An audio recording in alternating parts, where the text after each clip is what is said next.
Hi guys, and welcome back to Pass and Move. And for today's episode, we are back in our Napoli series.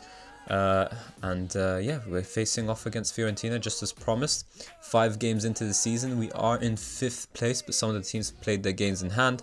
It's a crucial game though, because Fiorentina are just 2 points behind us. We'll need to defeat them to keep them at arm's length and at the same time climb back up the table and maybe even as close as second to Juventus. Just put some pressure on AC Milan, who have already played their game in hand. So if we do win and we are, get 13 points, that means we get an opportunity to close the gap between ourselves. A very big game overall. Some of the top teams, as expected, AC Milan, Juventus, Inter and ourselves are close to, in the top 5 spots at least. Roma, maybe a little bit of a disappointing start, but it has just been 5 games and they are only just 3 points behind us. It's kind of just as expected, up all for grabs. Juventus, in the game at least, aren't as dominating as they are in real life, but perhaps maybe later down the line we'll see them maybe dominate. You never know. I'm just assuming, like I've seen from previous seasons, not at Napoli, but I've seen Juventus not necessarily always winning the league every year, just as they do in real life. But either way, updates since the last episode. We did show you the game as the opener against Crotone. We beat Sampdoria 2-1, a kind of scraped by. We got 2 goals in 2 minutes through Diawara and Mertens. But Milan for Sampdoria just scored to make things a little bit uncomfortable for us. Thankfully though, no uncomfortable feelings to deal with against Bologna in a 3-0 defeat against them at home. Marco Rog on the score sheet just before half-time. Diawara and Milik making things comfortable for us. Diawara himself went from hero to zero after getting sent off in the 83rd minute. Thankfully, though, it was too late for our opposition to do anything. Club Brugge, we were defeated 4-0 very convincingly, we were at home in the Champions League group, so that was a nice 3 points to get for the first game in the Champions League. Torino was a 1-1 draw, but you can respect the result considering we were away from home. They're kind of a tough team. Belotti is an amazing striker for them. He scored in the 20th minute, and considering that we got Zielinski sent off in the 71st minute, we did well to actually draw the game. But of course, we should have been winning by the time we reached the 70th minute. But anyways, Callahan is the one who got us the goal there, and thankfully we came away with some type of result. What happened next wasn't,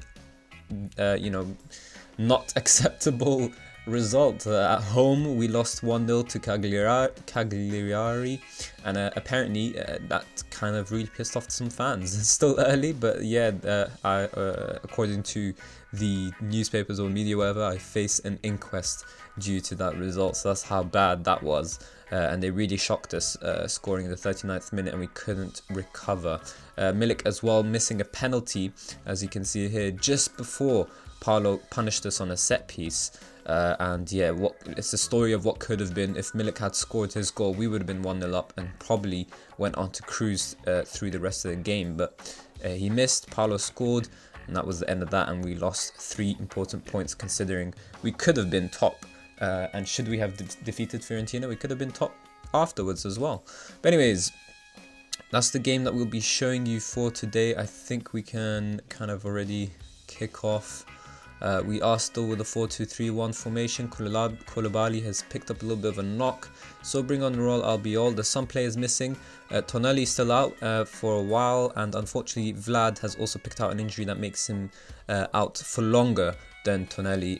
Both centre-backs, Vlad is actually out for 3 months, and that means we only have Koulibaly, Albiol and Maximovic in the centre-back position. So we're going to be a little bit light there all season round, but hopefully we can deal with that, and maybe we can find some backup place to play there.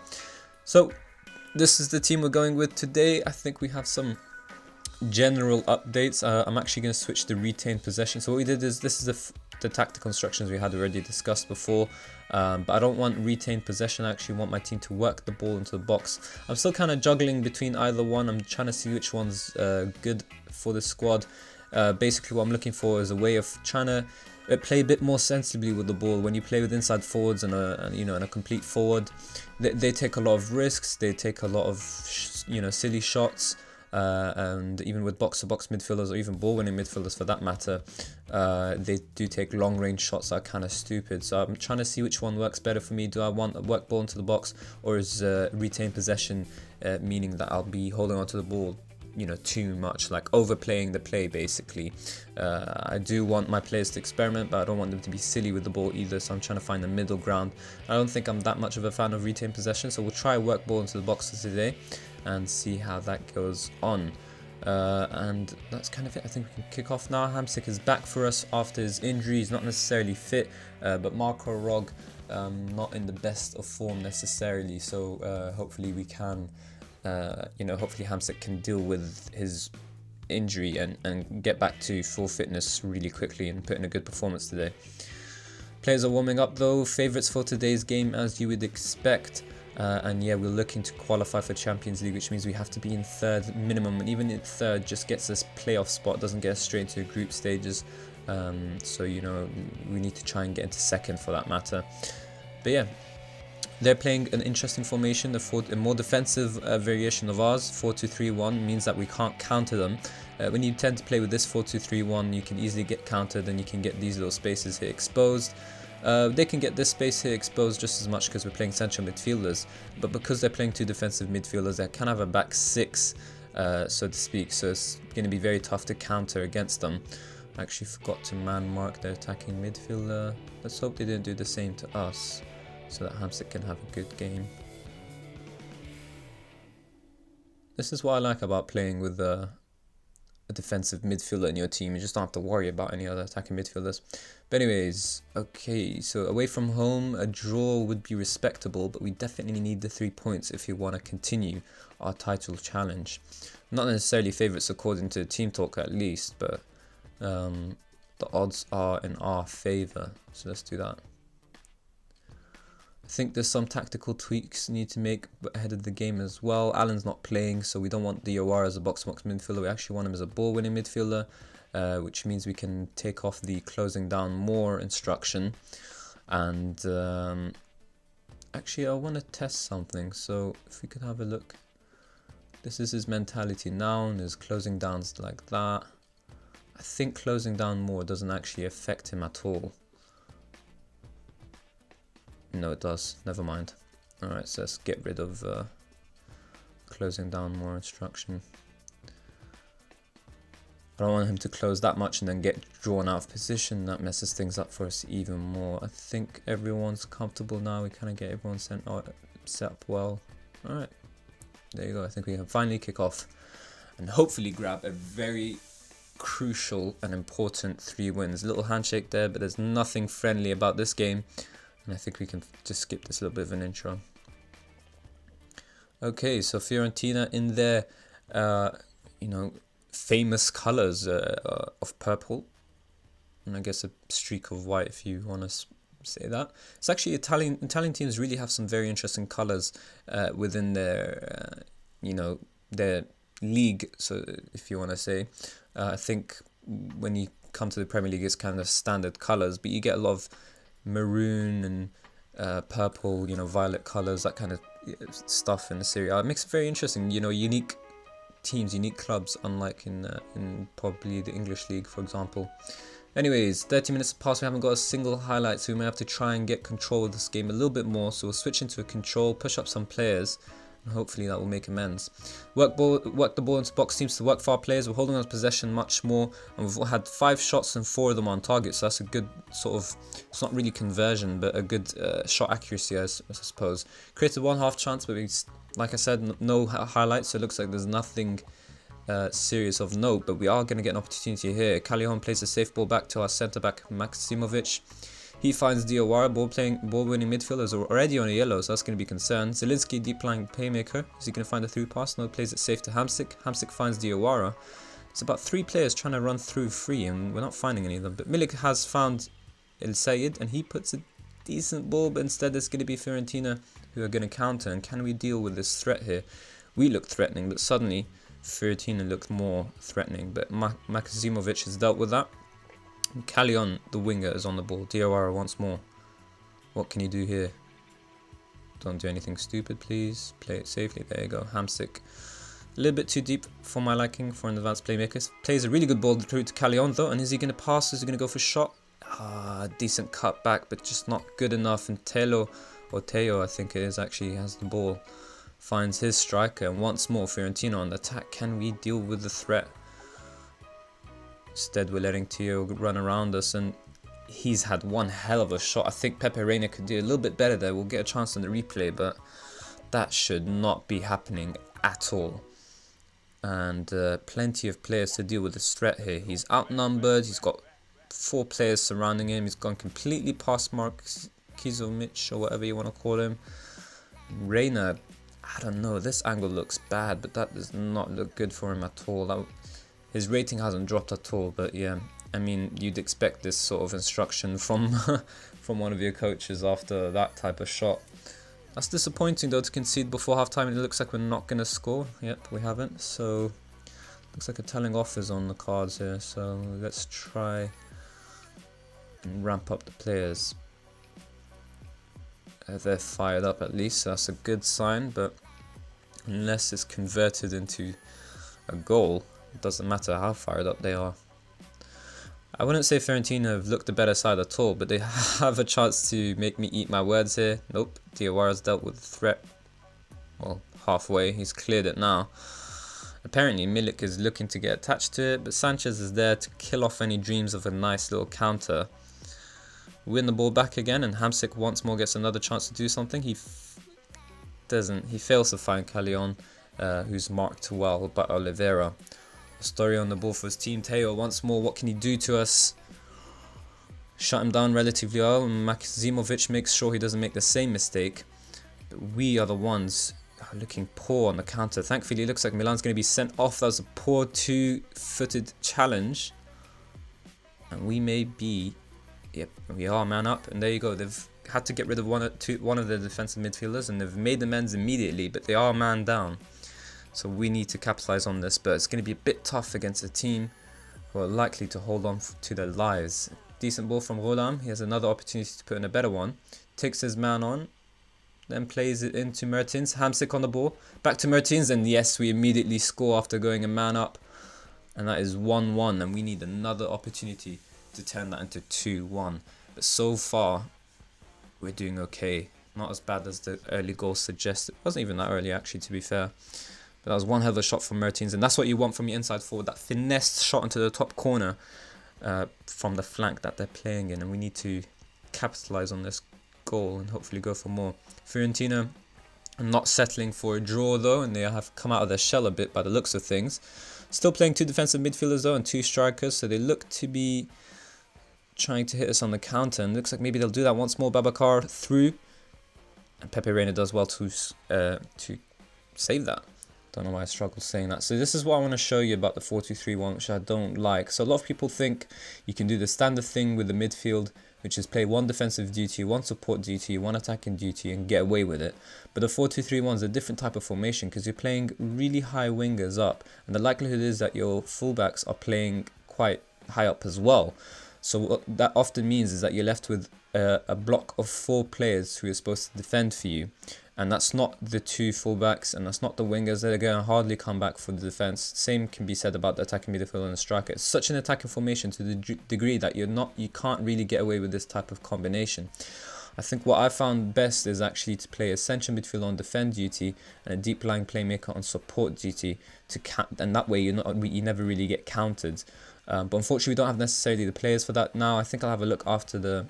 This game's kind of convinced me to take a look at how we're playing, because we're getting countered horribly in this match.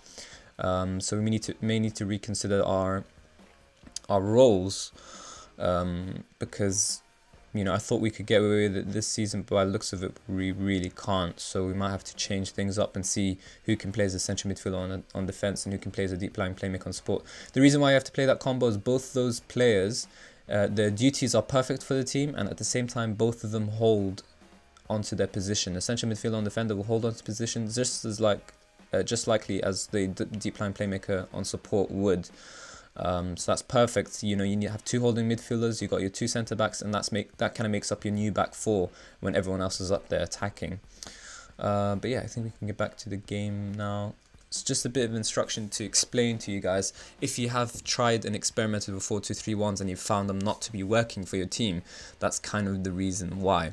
But anyways, Fiorentina created the first clear-cut chance with that Babacar shot there, and thankfully we dealt with the initial threat. 60th minute. Is that the end? That is the answer. Look to make some substitutions. Milik hasn't recovered from that poor performance where he missed the penalty. Hamsik is having an amazing game, but he's getting really tired, so we'll substitute him as well.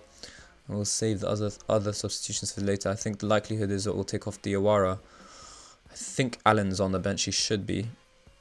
And then we can bring in a box-to-box midfielder. Yeah, Allen. He's supposed to be the better player. Diawara has had an incredible past couple of games. I mean, I know he got sent off, but he's just been in top form. I think switching to counters tempting fate because we are getting countered horribly. Control is wary of counterattacks. Attacking isn't, so we'll switch. Normally we switch to attacking at the 60th minute, but it looks like we have to hold off a little bit longer. Alright, so my options are Callejon or Diawara. Tend to take off Diawara, but I warned him last game, so if he does get sent off again, he'd be an idiot. And we do need a change in our attack to try and get a goal here. Switching a ball-winning midfield might not necessarily get you a goal. Let's see what Giacherini can do for us. Come on, boys. Fiorentina's shot count has actually gone up since going a man down, and I think this helped them counter more. But we are the ones starting this highlight off, and I think the moment we score, I'm going to switch into a little bit more of a defensive formation to deal with their counters. It's just too much. I think I'll play a 4-2-3-1-2 defensive midfielders just like they are, or they were, because we can't deal with them on the counter at all. Ghulam, though, that's poor ball, and maybe the highlight will actually go to Fiorentina instead by the looks of things. Look at that. That's what I'm talking about. Your 4 attacking players are never going to come on defense duty at all. Rog hardly putting any pressure. Babacar's got the ball. We need to try and steal it away from him before he finds a strike partner. Instead he takes a stupid shot, and that's the end of that. They've gone into defensive, so it looks... I really don't want to go into attacking, so... It looks like we'll have to be honest. There's 5 minutes left. Normally I go into overload at this point, but let's go into attacking, see if we can get 3 points instead of 1. Nah, not by the looks of things. Alright, so I might have to consider either... There's 2 options for me. Either I retrain my midfielders. The deep line playmaker and ball-winning midfielder roles are available in the defensive midfield strata as well, or position. I don't think this is disappointing. I think it was a good comeback considering we were 1-0 down at half-time. Not the best result, but a draw against a away team that are tough. I mean, when we're away to a team who are tough at home, you can kind of respect it. And it doesn't put us in a poor position either, but we do need to capitalise later on down the line. It's still early though, so no need to necessarily tell off my players. So yeah, either retrain my midfielders to play as defensive midfielders. Most of them can already, but not all of them. Or the other option is to stay with the attacking formation, but try and see if we can play central midfielders on defend duty. And you know, we do have deep line playmakers, that's not an issue.